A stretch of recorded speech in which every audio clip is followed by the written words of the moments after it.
à tous, j'espère que vous allez bien, que vous passez une très belle journée. Je suis super heureuse de vous retrouver aujourd'hui sur la chaîne YouTube pour une nouvelle vidéo. Comme vous l'aurez sûrement vu au titre, aujourd'hui ça va être la vidéo In My Library Bag du mois de septembre. Aussi fou que ça puisse paraître, on est déjà au mois de septembre, donc j'ai dû rendre mes emprunts médiathèque estivaux, mais vous vous en doutez bien, je suis pas repartie les sacs vides, j'ai flâné dans les rayons, j'ai pris tout ce qui me tentait, tout ce qui me faisait envie dans plusieurs genres. On a bien évidemment des bandes dessinées, des mangas comme d'habitude, des DVD qui sont des adaptations d'œuvres littéraires pour une prochaine vidéo, parlons adaptation, un nouveau genre que j'ai envie de découvrir et des romans. C'est vrai que dans les dernières vidéos In My Library Bag, j'empruntais pas trop de romans, mais là, quand je flânais dans les rayons, à l'instant T, j'avais envie de romans, donc j'en ai pris, et c'est ça qui est top avec la médiathèque, c'est la magie de la médiathèque, c'est de ressortir les sacs pleins, une envie de dévorer chacun des livres, des films, des bandes dessinées, des mangas qu'on a empruntés, sans devoir culpabiliser en se disant « Oh yo yo, ma carte bleue, elle vient de prendre un sacré coup, il va peut-être falloir que je me calme un petit peu sur les achats », et ça j'adore. Bien évidemment, comme d'habitude, j'ai hâte de vous présenter dans cette vidéo chacun des livres que j'ai empruntés, hâte de lire chacun d'entre eux, de vous en reparler ensuite dans une vidéo sur la chaîne YouTube, donc on commence sans plus tarder et on commence avec les romans. Le premier livre que j'ai emprunté, il s'agit du livre Une si belle école de Christian Signol, c'est paru aux éditions Albin Michel. Si j'ai emprunté ce livre, c'est pour découvrir la plume de Christian Signol, puisqu'il me semble que c'est un auteur qui écrit beaucoup de livres qui se déroulent dans la période d'après-guerre, les années 40, 50, peut-être même jusqu'aux années 60, et ça c'est une période que j'adore, que ce soit en film, en série télé, en livre. Je suis fan absolue, j'ai toujours envie d'en savoir plus, je pourrais dévorer des tas de livres qui se déroulent durant cette période. Donc j'en discutais avec une personne de ma famille et je me suis dit c'est vrai, pourquoi est-ce que je n'ai pas encore lu de livre de Christian Signol? Ça pourrait vraiment me plaire, en tous les cas ça a tout pour me plaire, donc autant se lancer, autant tenter. Après c'était le coup de savoir lequel j'empruntais, parce que c'est quand même un auteur qui a écrit environ 40 livres il me semble pour le moment. Donc j'avais une large gamme de choix, c'était un petit peu dur de choisir mais finalement je suis tombée sur celui-ci, vous vous en doutez bien, école, la couverture, on est au mois de septembre, j'aime bien lire des livres selon certaines périodes, selon certaines saisons, donc ça me semblait parfait, propice pour la rentrée scolaire. J'ai hâte de voir ce que ça donne, j'ai hâte de me plonger dedans et je croise fort les doigts pour que ce soit à la hauteur de toute l'attente que je mets dans ce livre et pourquoi pas ensuite découvrir d'autres livres de Christian Signol. Poursuit et on reste un petit peu dans cette ambiance nostalgie, cette ambiance saveur d'antan avec le livre C'était bien de Jean d'Ormesson paru aux éditions Gallimard. Encore une fois, si j'ai emprunté ce livre, c'est surtout pour découvrir son auteur, puisque Jean d'Ormesson, c'est un auteur qui vient assez régulièrement, je trouve, à l'émission La Grande Librairie, qui est une émission que j'aime énormément, et c'est une personne que je trouve très attachante, j'aime beaucoup ses réflexions, j'aime beaucoup ce qu'il dit, j'aime beaucoup la manière dont il dit les choses aussi, sa personne en lui-même, je sais pas, c'est une personne que je trouve très attachante, que j'aime beaucoup, et je me suis dit que j'aimerais beaucoup découvrir son œuvre. Après, avec lequel commencer, encore une fois, c'était un petit peu difficile de choisir, mais celui-ci qui semble aussi avoir cette ambiance nostalgique, cette ambiance saveur d'antan, toute une réflexion sur le passé, est-ce que le passé est vraiment mieux que les temps présents, qu'est-ce qui a changé, qu'est-ce qui a évolué, vous vous en doutez bien, c'est un thème qui ne peut que m'intéresser, en plus il est pas très épais, donc je me suis dit que pour partir à la découverte de sa plume, ça pouvait être pas mal, donc encore une fois, mystère et boule de gomme, à voir ce que ça donne. On poursuit avec le livre Sous les étoiles de Dorit Rapignan, je suis vraiment désolée, je ne sais pas comment ça se prononce, c'est paru aux éditions Les Escales. Alors si j'ai emprunté ce livre, c'est déjà pour sa couverture qui me tentait énormément, elle est quand même sublime, elle m'a attirée en fait, elle me disait emprunte-moi, emprunte-moi, et ensuite j'ai vu que c'était paru aux éditions Les Escales, donc bien évidemment j'ai très envie de découvrir cette maison d'édition dont j'ai entendu beaucoup de bons avis. Elle a l'air d'être une maison d'édition de grande qualité qui produit des ouvrages très intéressants qui traitent de lourds sujets avec des personnages très attachants. J'ai encore lu aucun livre de cette maison d'édition, donc j'ai hâte de partir à sa découverte avec ce livre-là dont je ne sais absolument pas de quoi ça parle et je suis bien contente de partir dans un livre un petit peu à l'aveuglette comme ça, découvrir au fil des pages l'histoire. Je trouve que c'est une expérience qui est assez sympa aussi, donc voilà, encore une fois, mystère et boule de gomme. Le garçon au sommet de la montagne de John Boyne, c'est un livre que j'avais déjà emprunté, mais encore une fois, j'avais emprunté une tonne de livres et finalement, j'avais pas eu le temps de me plonger dans celui-ci. Mais cette fois-ci, j'espère bien que ce sera chose faite parce que c'est un livre qui me fait terriblement envie. J'ai lu Mon père est parti à la guerre de John Boyne, qui est un livre qui parlait de la Première Guerre mondiale et j'avais énormément aimé. Et je m'étais dit, ça y est, j'ai envie de lire tous les livres de John Boyne et finalement, j'en avais pas réemprunté.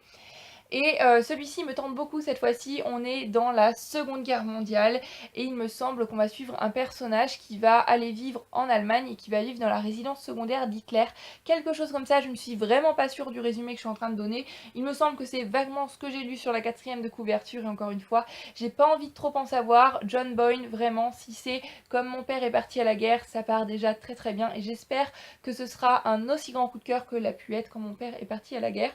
Donc on verra bien. En tous les cas, rien que le speech, rien que l'histoire, je trouve ça assez original.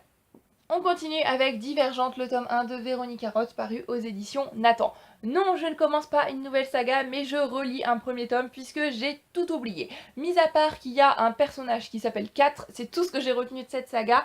Il me semble que j'avais bien aimé ce premier tome, encore une fois, c'est le genre de saga que j'ai commencé, que je n'ai pas continué. Je veux avancer dans mes sagas, je veux terminer mes sagas, donc je vais terminer Divergente. En plus, apparemment, la fin elle est terrible, elle est horrible, donc j'ai envie moi aussi de découvrir cette fin. Mais pour ça, il faut que je relise le premier tome, donc ça ne compte pas comme une nouvelle saga commencée, puisque je l'ai déjà lu. Et j'espère un petit peu raviver mes souvenirs et l'aimer autant que je me souviens de l'avoir aimé lorsque j'ai lu la première fois. On continue avec un témoignage cette fois-ci qui est Vous n'aurez pas ma haine de Antoine Léris, paru aux éditions Ferian. Donc là c'est une édition en grand caractère, mais il est paru chez de nombreuses maisons d'édition également si vous préférez lire un livre en caractère à taille normale. Et ce livre-là, ça fait pas mal de temps qu'il est à la médiathèque, à chaque fois je passais devant et à chaque fois je me sentais pas vraiment prête à me plonger dedans parce que je sais que c'est une lecture qui va me chambouler, c'est une lecture qui va me remuer, qui va me bouleverser. C'est Antoine Léry qui donne son témoignage sur la perte de sa femme aux attentats du Bataclan.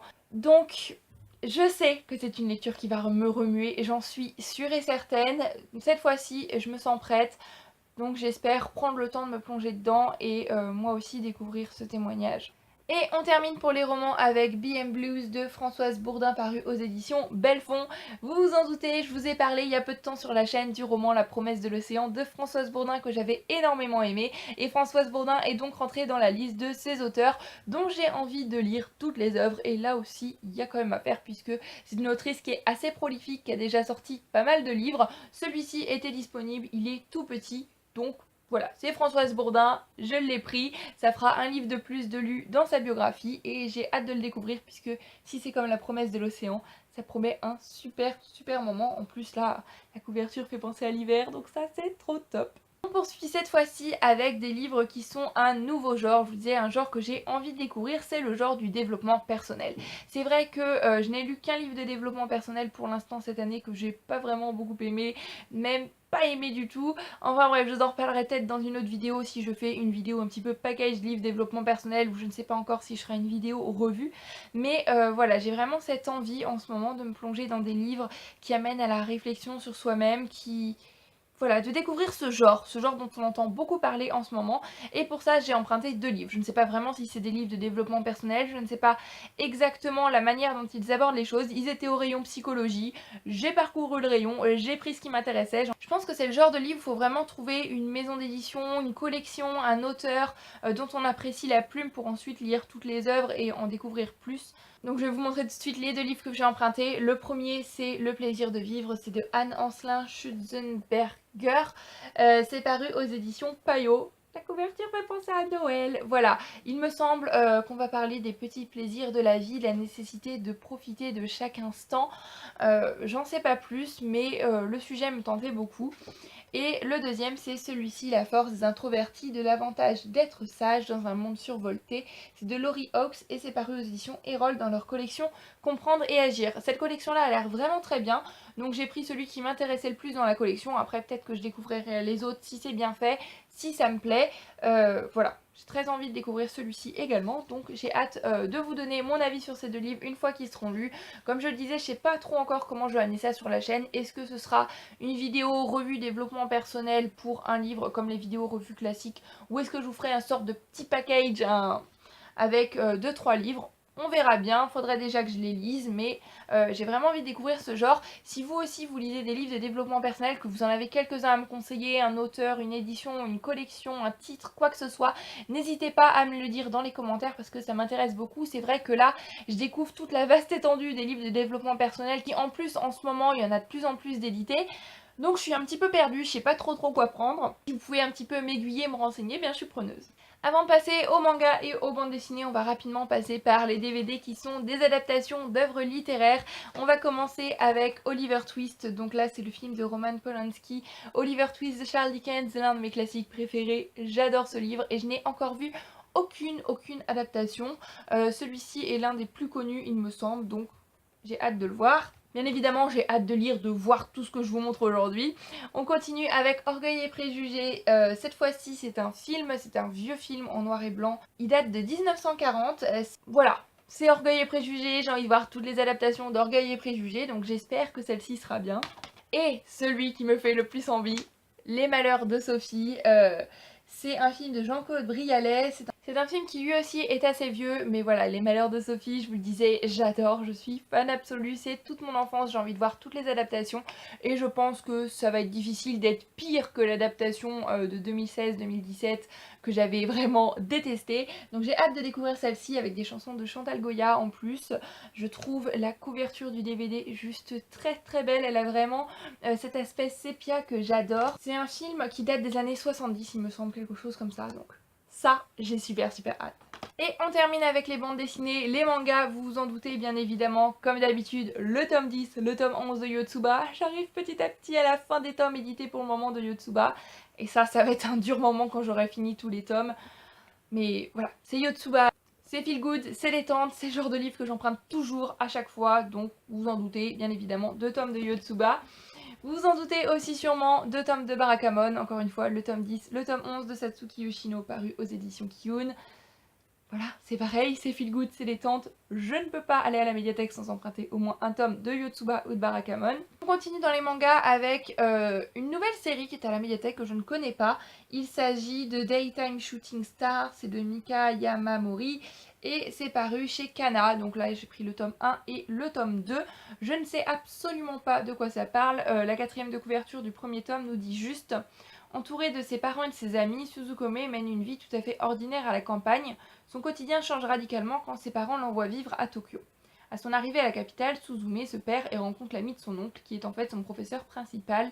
Une nouvelle vie commence pour elle. Voilà, je ne sais absolument rien d'autre sur ces mangas, mais voilà, les couvertures, j'ai flashé, je pense que ça va se lire tout seul, et puis voilà. J'aime toujours découvrir de nouvelles séries de mangas, en commencer 50 à la fois, mais c'est pas grave.